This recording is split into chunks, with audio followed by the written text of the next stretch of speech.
Right, this is a quick walk around video for a Lexus IS 250. This is the SE model with just 64,000 miles on the clock. As you can see here, finished in black. It looks absolutely super in this colour as well. I'll just go around the car for you and pick up any little marks or otherwise that I can possibly find for you on the car.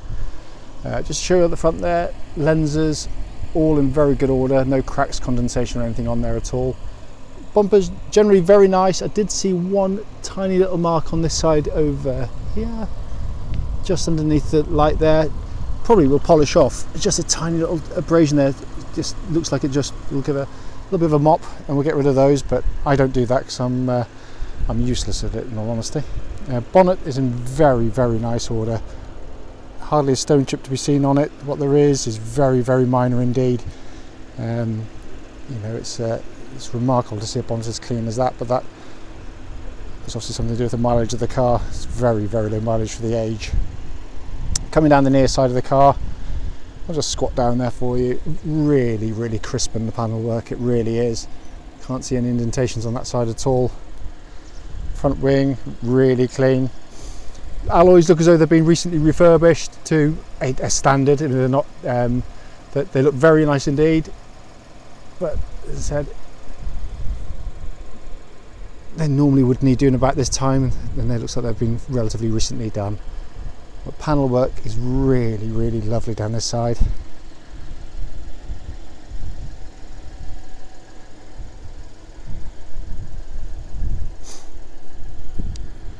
Rear alloy again, as with the others, so they're obviously all refurbed at the same time, I'm guessing. Come around in this angle here and just squat down again just to show you just how clean and crisp that panel work actually is. Around the back of the car, again very, very clean and tidy. You can't see any abrasions at all on this rear bumper. It's very, very nice. Offside of the vehicle, again really, really clean and crisp.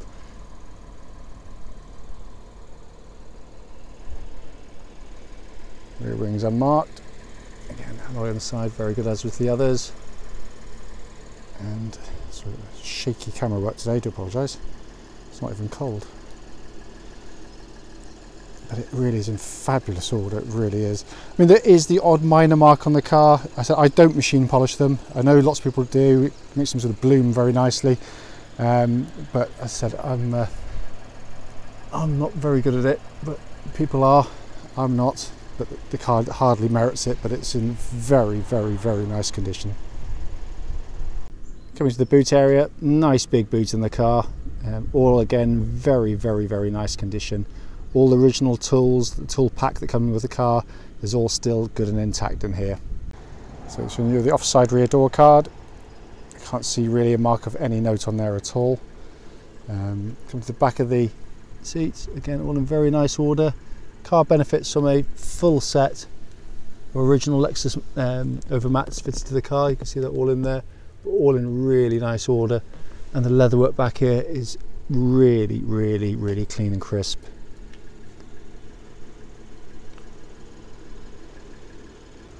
Coming to the front of the car now, driver's door card again as with the others. In really, really lovely condition. Even around the kind of switches where you'd expect to see sort of wear and tear, there's none at all of any note there.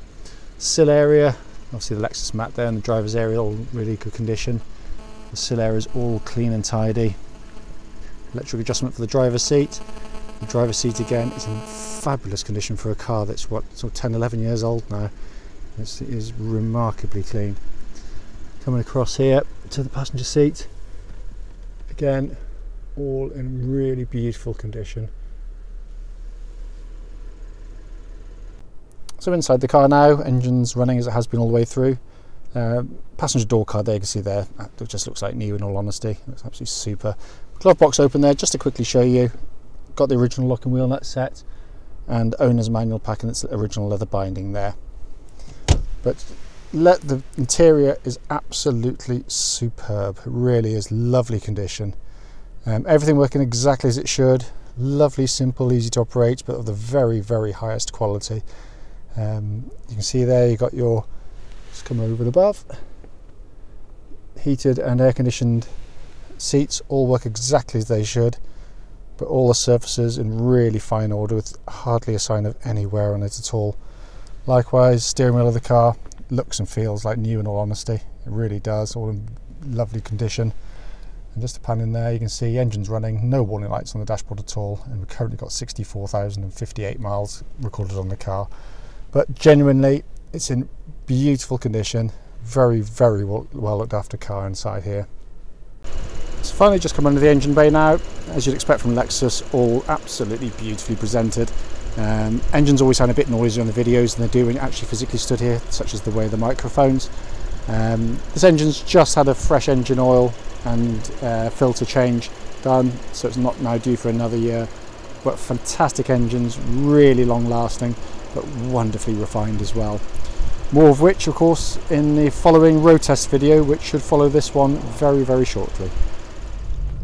Right, this is a quick road test for a Lexus IS 250. This is the SE model. The car is registered GY56GWD, so just check that was the case. And mileage at the start of this brief road test is 64,051 miles. The reason we do the road tests, as I say in pretty much all of them, is basically people are now willing to travel much, much further to go and see cars, such as the power of the internet and the main sites that advertise cars. So, but clearly then that leaves it open to a lot of wasted time, as you know, we've been on the receiving end ourselves quite clearly. So what we do the road test for is to show you the cars in operation, and it is the very car you're seeing advertised with the video linked to that particular advert. The road test is done on exactly the same roads and the same test drive route as any test drive would take place. The reasons being that hopefully it would then be representative of what you would feel yourself if you came and drove the car if you're interested in buying it. Also on the videos, I am critical on the cars. If there's nothing to report back, I don't report back anything. But if there is something, as can be shown on many of my previous videos, I will let you know prior to you coming. So that's the point of it, really. You know, there's no sort of malice in us in terms of kind of hiding things from you. We want you to see the cars quite clearly for, you know, sales reasons. But as much as anything else, we don't like people having their time wasted either. So if there's an issue, we'll let you know about it. Starting with the car itself, just been through the workshops, had its pre-delivery inspection. Also had a engine service, engine oil filter, and engine oil was changed as well. But the engine is superb. So worth pointing out, look at the dashboard, no warning lights on the dashboard whatsoever relating to the engine or any other part of the car. But these engines are really, really lovely, and as an example of one, it's beautiful. It starts instantaneously, settles to a very quiet, very even idle, pulls absolutely beautifully. It's got a lovely soundtrack to it as well, typical V6 engine, so when you push the revs on, you get a lovely howl from it when you're up at speed. But it's a wonderful unit. More of the characteristics of the engine in a second, but yeah, the purpose of this is to sort of be critical. If there is anything, you know, then I can let you know. Attached to the engine, of course, is your gearbox, and this is the another wonderful Lexus gearbox. Very, very well judged, beautifully smooth in operation. Doesn't grate, doesn't jar, doesn't judder. Very nice at slow speeds. There's no kind of creeping or juddering away, but when you put your foot down, it's just got a wonderful feel to it. Just so smooth and so serene in everything it does. It's, you know, very typical of what Lexus want you to feel when they drive their cars. It's all kind of manufactured in, of course, but by engineering the car beautifully. I mean, the engine and gearbox, I think, are a really lovely match. You know, you could go for something with a smaller engine capacity. You might gain a little bit in fuel economy in government tests, but in the real world of driving like this, these are so relaxing. You've got enough power to just put your foot down, zip past any traffic and overtaking, and safely, more importantly, so you're not sort of hanging around. but it's so civilized in the way it does everything. But it's just a perfect match. It's the right power for the right gearbox, right size of the car, and it works really, really, really nicely.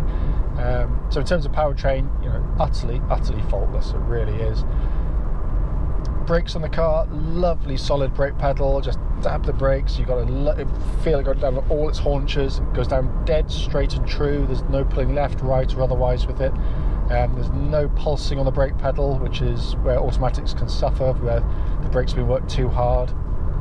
Or, you know, people are flying up motorways with stone cold brakes and slamming them on the slip road, and sort of warping discs. But this is a very, very, very fine order. It really is.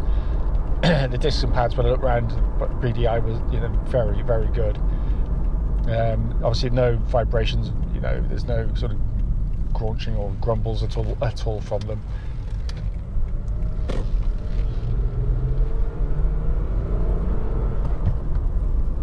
Have to use that. There we go.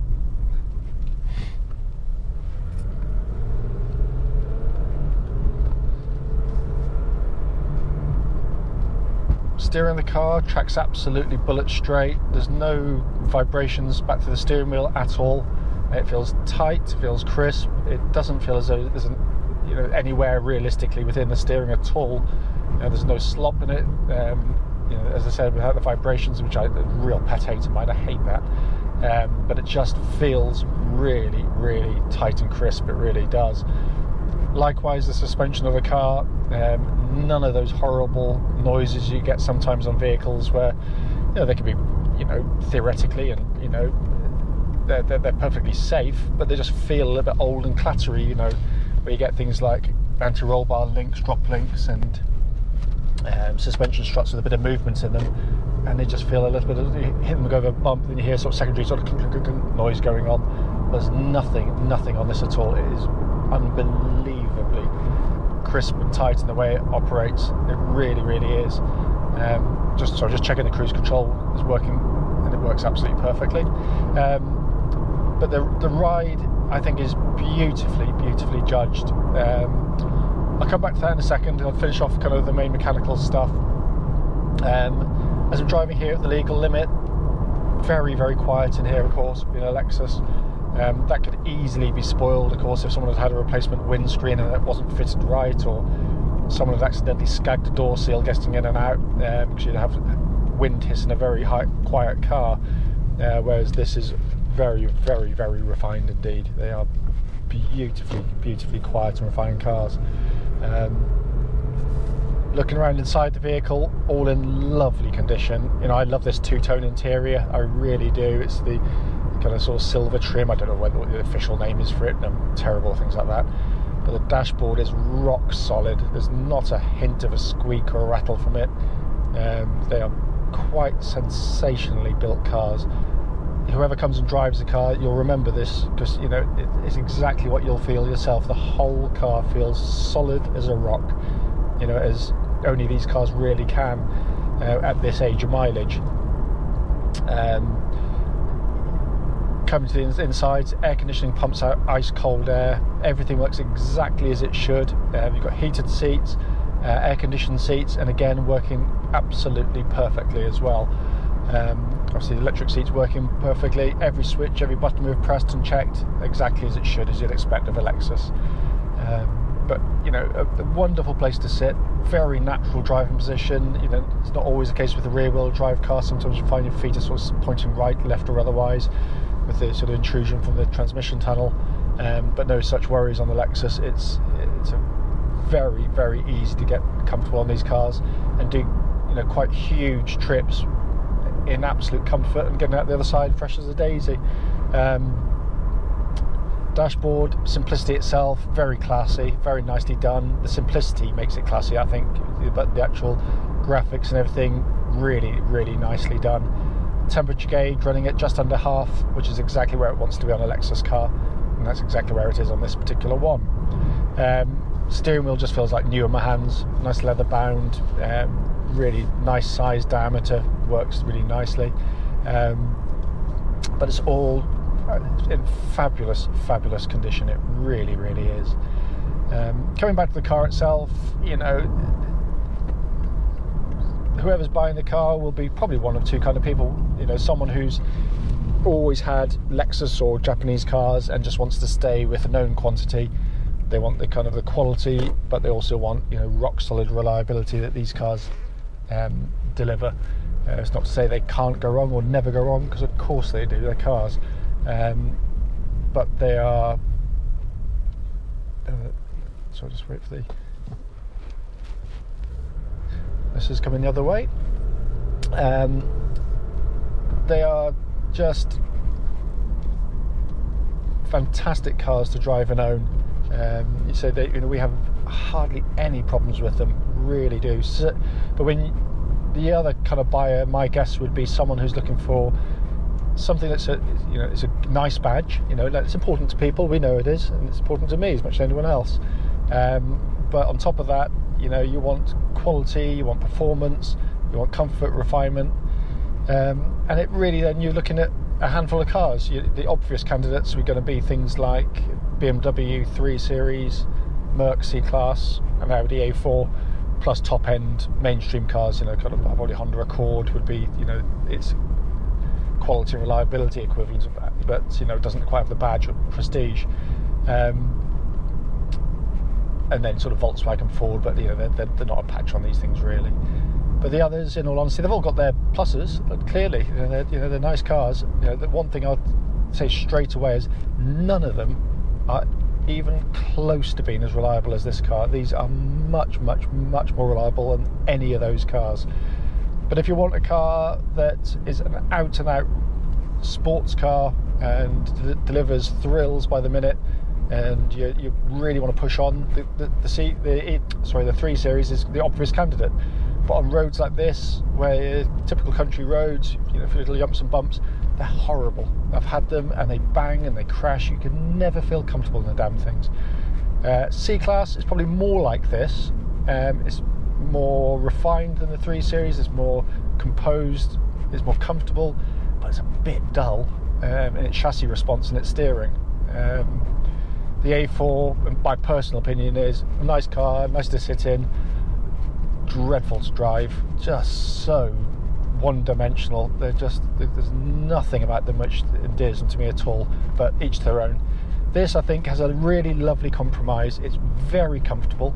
It's actually quite spirited. The steering is precise, it's quick, the body control is really good. So it's not as overtly sporting as a 3 Series, but it's not as wooden, let's say, as a C-Class. I just think they've got it absolutely right, and you know, the values of these have really firmed up as people who have you know, lost faith in some of the German marques with reliability issues, and that's why we won't sell them, have come to these in droves. But they're a wonderful car. The fact I can't find anything wrong doesn't mean there's anything wrong in the car or what I'm telling you. But if I've missed anything, then please don't hesitate, do give me a call, and I'll happily answer any questions you might have.